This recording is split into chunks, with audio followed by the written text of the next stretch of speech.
फैसला हो गया होगा। एजाज आ गए जी, एजाज आ गए। बताइएगा एजाज, हमारे नुमाइंदा खुसूसी हैं सेनेटर मुश्ताक और दीगर पाकिस्तानियों से मुताल्लिक क्या इत्तलात हैं, तस्दीक हो सकी है, कहाँ हैं, किस हाल में है? जी बिल्कुल, इस बात की तो तस्दीक हो चुकी है कि सेनेटर मुश्ताक जो हैं वो इसराइल की एक प्रिजन है, जेल है, किड्जियोस उसे कहते हैं, वहाँ पर उनको मुंतकिल किया गया है और वो वाहिद पाकिस्तानी हैं जो इस वक्त इसराइल की हिरासत के अंदर है।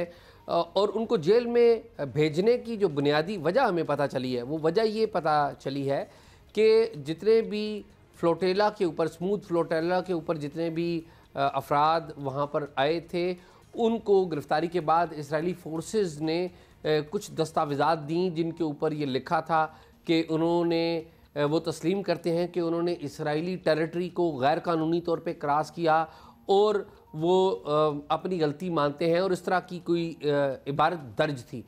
तो जिन जिन लोगों ने जो कि स्मूथ फ्लोटेला के काफ़िले में थे उस दस्तावेज़ के ऊपर दस्तखत किया, उन तमाम को उन्होंने रिहा कर दिया है। नहीं तो हमें क्या ये लग रहा है कि सेनेटर साहब ने दस्तखत नहीं किए होंगे, क्योंकि अब आगे क्या होना है?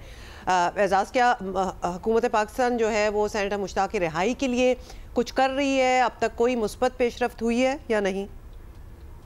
देखिए, हुकूमत पाकिस्तान इसराइल के साथ सफारती ताल्लुकात नहीं रखती, जिसकी वजह से बुनियादी मसाइल पैदा हो चुके हैं।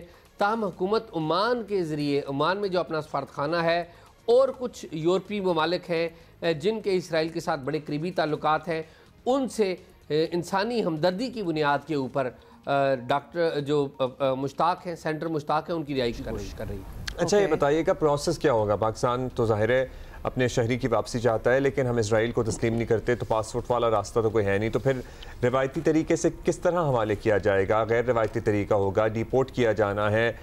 क्या ये एक मुश्किल प्रोसेस है? जी, ये एक मुश्किल प्रोसेस है। उसकी बुनियादी वजह यह है कि जिस तरह के मैंने पहले भी आपको बताया कि दोनों मुल्कों के दरमियान सफारती ताल्लुकात नहीं हैं, लेकिन इसकी एक और बड़ी वजह भी है। वो ये है कि इसराइली ये समझते हैं कि ये जो फ्लोटेलाज आते हैं वो इल्लीगली इनके पानियों में दाखिल होते हैं, यानी कि इसराइल की टेरिटरी में इल्लीगली दाखिल होते हैं। लिहाजा इनके ऊपर जो इसराइल के टेरिटरी में बग़ैर वीज़ा और बग़ैर किसी कानूनी दस्तावेज़ के ट्रैवल करना या दाखिल होना जो है वो पनिशेबल क्राइम है, तो इसमें सज़ा भी हो सकती है और ये एक मुश्किल और पेचीदा अमल ज़रूर है। पेचीदा अमल है जी। हम सब दुआ गो हैं सेनेटर मुश्ताक और दीगर जो असीरान हैं उनकी रिहाई के लिए।